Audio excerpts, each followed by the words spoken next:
Hello, everyone, and welcome to attempt number 3 to record this. Welcome to my very first listening to the demo pack for Futurama, a musical adventure. This was written by Toby Clark. Wow, this is a very long demo pack.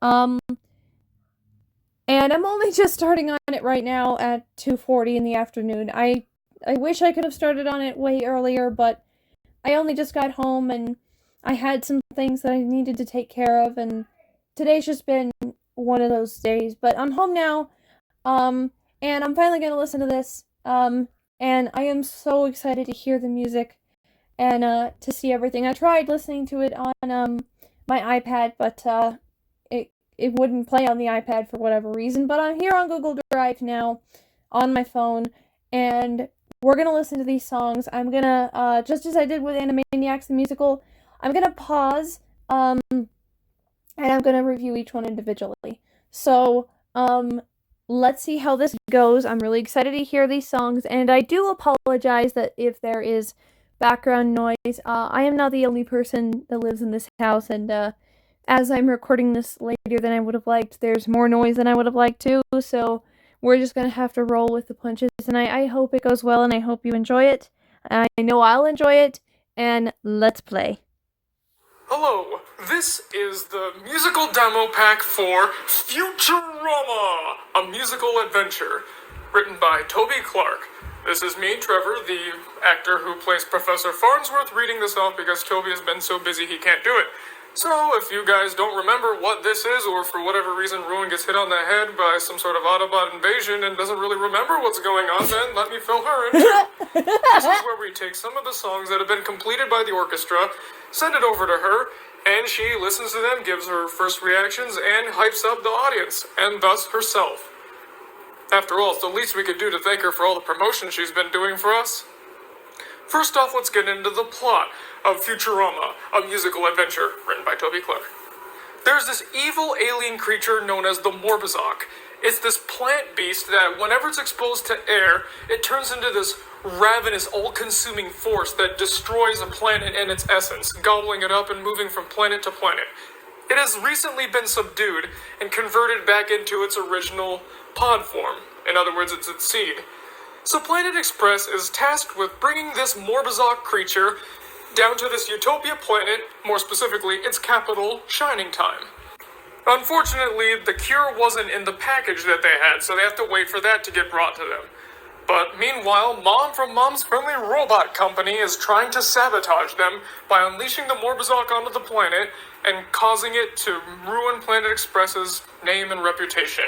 Meanwhile, she can stop it, and then she will become the hero, Planet Express will go out of business, and she can once again have a monopoly on the delivery market.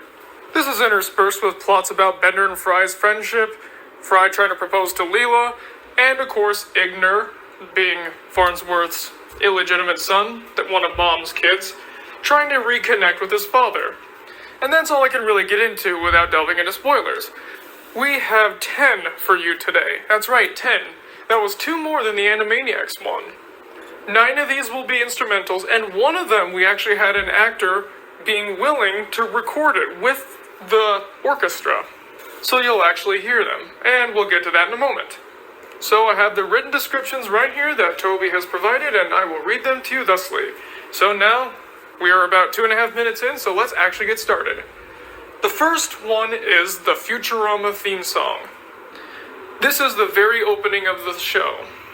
This just basically is to set up the tone and show off some of the characters and the costumes and set pieces. There also is a choir at the very end, which I totally forgot on just offhand. So that's not what I was referring to when there's actually somebody recording it.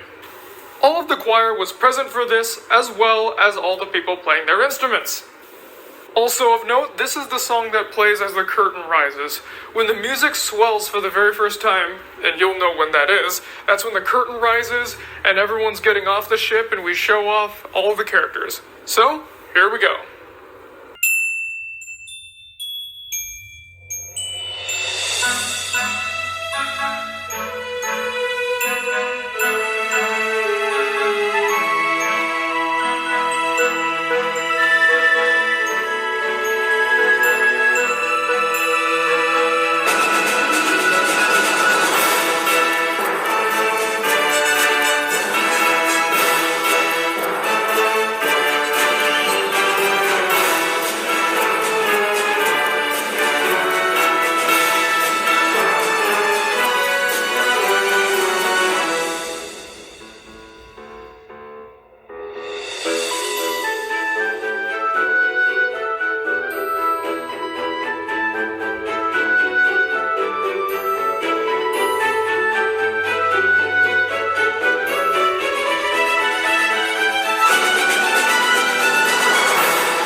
Okay, let me pause.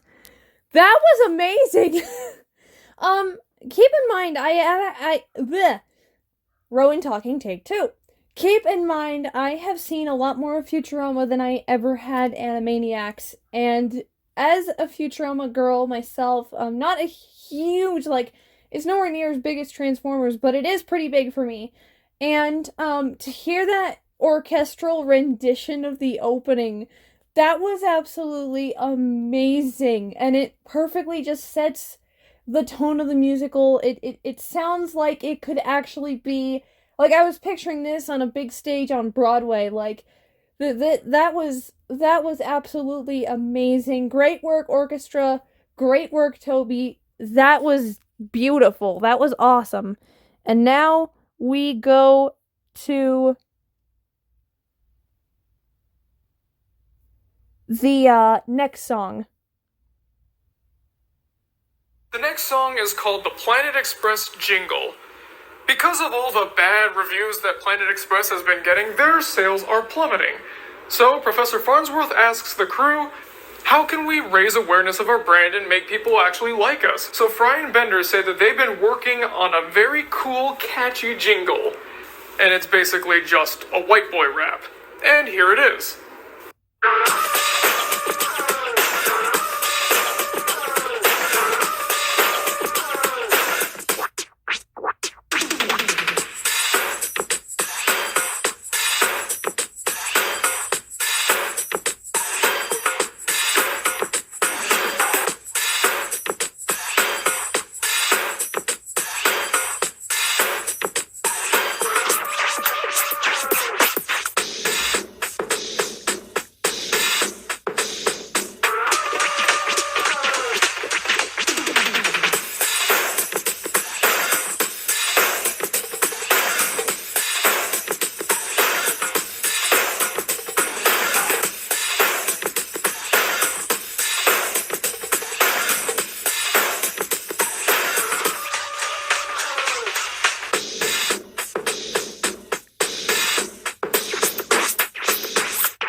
This next one is called... Okay, sorry. That was really cool. I can honestly see just Fry and Bender just going at it, doing this wacky dance while they're singing this jingle, while they're rapping this jingle. And honestly, if this were animated, I could see like some really not hippie, but like really groovy graphics going in with it.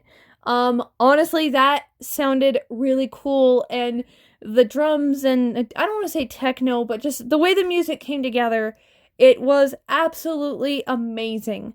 And now we're gonna move on to the next song. This is your shining time. Yes, it is related to the shining time city that they go to.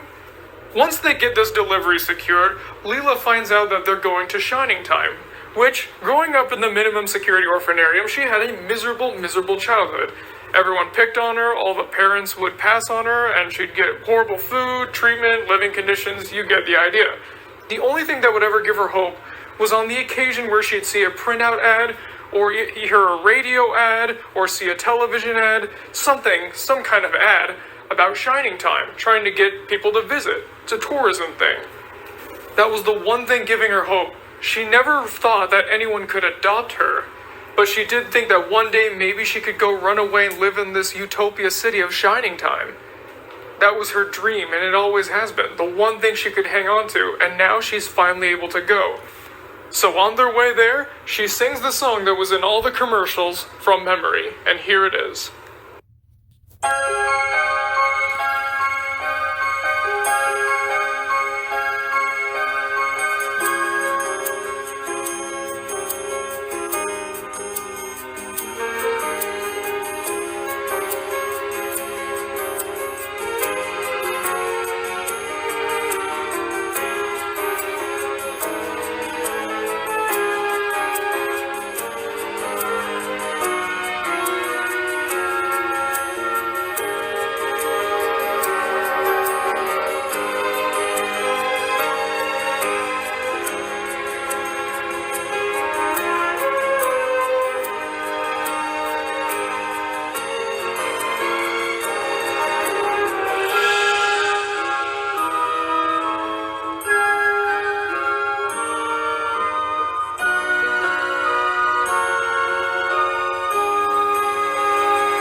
Okay, so far, out of all of the songs I've listened to, Shining Time is my favorite. I think probably most of you would know that. Most of you who are part of it would probably have figured Shining Time would be my favorite. But, honestly, just the meaning that that city has for her, and now the fact that she's going to sing it. This song, or not to sing it, to see it. This song, like, just perfectly captures her. And this, it has this almost far off, wistful, dreaming, like, she's been dreaming of this for years and now it's finally happening, and that's what the song so accurately and beautifully portrays, and it's absolutely wonderful. And again, like I said, of all the ones I've listened to so far, I know I'm only on, like, number 3, but of all of them so far, Shining Time is my favorite. Let us continue. This is the one where we actually have someone singing, and it is Blair Kurosagi playing Amy. It's a very short one called It's Not Pretty Being Me, where it's basically just Amy saying, well, I'm just so beautiful, but oh, it's not easy being me. And you'll see.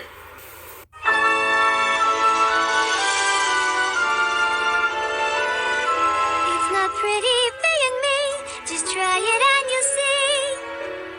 It's harder than you think to be a gorgeous mink. La da da da da da dee. It's not pretty being me. Now we get to Oh, that was very short. I cut off very abruptly at the end there. Very nice job, Blair. I'm very happy to hear your voice. I haven't heard from you or hardly any of the Maricopa Performing Group people in a very long time on my channel comments, but you guys have been so busy, and honestly, it shows. Really, really, really great voice work, Blair. That was such a cute song. It's basically a song about inflating your own ego, but it just so cute the way she sings it. And I've always thought Amy was very pretty. She's a cute little thing. And now we will continue, and Trevor sounded very ominous, so let's see. Tango de Amor. El Tango de Amor is where Fried eventually gets Leela to go out with him, of course because they're dating at this point. And despite the fact they're supposed to be on duty, he set up a very nice candlelit dinner, and this is where he really puts the moves on Leela. After all, he's got a certain question he wants to ask, right? So here it is, and we tried to make it as authentically Spanish as possible. We'll see how well we did, right?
Okay. Okay, now that's arguing for its spot as my favorite now. That was awesome. And to answer an obvious question, that sounded very, very, very authentically Spanish. I should know. Living here in El Paso, I hear that music all the time wherever I go. I can't escape it. And honestly, that was very faithfully accurate. It was wonderful. I enjoyed it with all my heart, and honestly, like I said, it's arguing for a spot as my favorite. Very nicely done. I hope Fry is able to woo her over. Oh my gosh. My heart is racing. I cannot wait to find out her answer, or if the question even gets to get asked, because if it's Futurama, and it is Futurama, we know something's gonna interrupt it. And I'll be very sad to see what that will be. But, we'll see. Anyway, that was an absolutely amazing song. I really, really, really enjoyed that. And, let's see what's in store for me now. The song right after that, I myself won't say it, but let's just say it's based off of a certain catchphrase that Bender has about biting a shiny metal part of him. He and Fry were supposed to hang out that night, but instead he blew off his plans and went to go hang out with Leela. So Bender feels betrayed. He takes the Planet Express ship, goes back to Earth, and has a very angry and emotional night filled with booze, sex, and violence.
This is where... Okay. That song was cool. That song sounded like it came straight out of the 90s. I'm not even kidding. That was awesome. And you know what? I'm sorry, Fry. I know you were gonna propose to your girl. I love romance. But seriously, I should have told Bender about it. Instead of being like, oh, I'll hang out with you, and then, bye.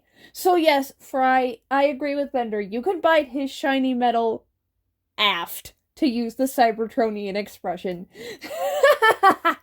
And honestly, I really wish I could have heard Bender's voice actor singing along to that, because that would be absolutely amazing. And oh my gosh.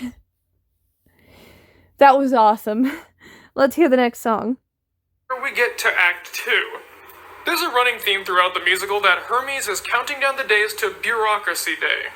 That's basically a bureaucrat holiday where instead of taking off work, you get to do more work. And it's a giant performance evaluation day that everyone is fearing except Hermes, because he's actually excited about it. This is the first song in Act 2. It's called Bureaucracy Day.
That was awesome. I really liked the incorporation of Beethoven in there twice. We got his Fifth Symphony and I believe his Ninth Symphony. I'm not a Beethoven expert, so I won't claim to be here, but that was a really cool song. I wonder why Hermes is so excited for Bureaucracy Day. I've always loved Hermes, though. He was always one of my favorites on the Planet Express crew, and I'm honestly, that was a really cool song, not just for him, but just a really cool song in general. Bureaucracy Day, the opposite of Labor Day. Everyone work, everyone get evaluated, everyone go home. Alrighty, let's see what the next song is. In order to stop the looming threat that has been unleashed on Shining Time, the Planet Express crew has to venture out and go to the people that were cast out of the city for doing various different things. These outlaws are a brutish gang called the Brigands. Despite being hulkish, intimidating figures, they're actually quite stupid, and they sing a song about why. This is Bom Bom Bom Bim Bom, where they talk about how stupid they are because they dropped out of school.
Again, that song sounded like it came straight out of the 90s, and that was freaking awesome. That was a really cool song. Also, I have to give notes to their name. The Brigand. They sound Scottish. They do. I pictured a bunch of like 80s or 90s Vikings dancing to this song. Actually, Vikings are Norse, so never mind, but you get the picture. Oh, great. Now I'm picturing a bunch of 90s tap dancers. Anyway, that was a really awesome song. And, again, it sounded like it came straight out of the 90s, and it sounded really, really cool. Like, it was meant to be villainous, but it's that cool kind of villainous. And honestly, the fact that they were smart because they didn't go to school sounds like a giant PSA, and I love it. Let's see the next song. This next song is called A Loving Heart. This is the penultimate song in the show. A lot of stuff has happened between Fry and Leela in this show, and this is basically a more toned-down version of what he was trying to say in El Tango de Amor. But this time, no excess flash, no glamour, just straight from the heart.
Okay, yeah, that's now my new favorite song. You guys just keep blowing me away. That song was absolutely amazing. I love anything with piano, strings, and orchestra, and that song just sounded so cute and genuine and gentle, and honestly, Leela better say yes, and I really hope that she does, and I really hope that I really hope all goes well for poor Fry, because poor Fry has been through a lot in his life, and honestly, he just deserves his girl, and I really hope it happens for him. And let's continue on to the next song. The final song in the show is quite different than all the other ones in the other shows. In the Friends musical and Animaniacs the musical, the finales are always big, loud, and exciting. This one we decided to take an opposite direction. The final song in the show is called Happiness.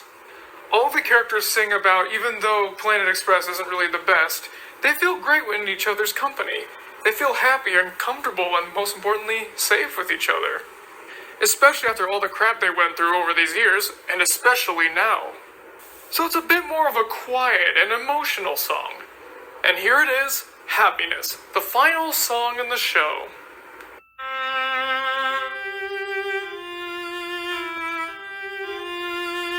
I thought I was gonna go to the Star Wars theme for a minute.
And Okay, I'll listen to Trevor's final message in just a second. That gave me chills. Yeah. Okay, yes, that is my new favorite song of the entire musical. And you guys knew this was coming. That was beautiful. I really, really wish I could get a recording of the full cast singing that, because I had really wanted to make it out to see it, but I just financially I can't. And which is really sad because I really wanted to come see it. But that song was absolutely gorgeous, and I feel like it's the perfect finale song. I love it when finales are big and quiet and emotional and just so beautiful that they just make your heart just flutter and you get the chills and all is well. And I feel like that song just demonstrates, well, happiness and that all is well. Let me just listen to this final message real quick. that is all the music we have for you today. Thank you very much for listening, and we hope you enjoyed it. Your support means a lot to us, and we don't know what we'd do without you. Thank you very much, and have a good day. Sincerely, Toby Clark. I'm not Toby Clark, but I'm reading his notes. I loved that. I'm not Toby Clark, but I'm reading his notes. Okay, that made me think of The Secret Show. Anyway, thank you so much for sending me this lovely demo pack. Again, I would come to see the musical in person if I could, but I just can't. But this little piece of it, plus what I'm going to get later today, is absolutely just amazing. And I want to thank you all. I want to thank you, Toby. I want to thank you, Trevor, for recording the notes. I want to thank you, the Maricopa Performing Arts Group, for performing it. And thank you, the orchestra, for performing the lovely music I just listened to. And it was lovely. It was beautiful. And it was very Futurama. And I hope that, and forgive the cordiness here, I will continue to review these in the future. Thank you all so much for watching my video, and thank you so much for sending me the demo pack. I really enjoyed it. And in response to you, have a good day. Bye.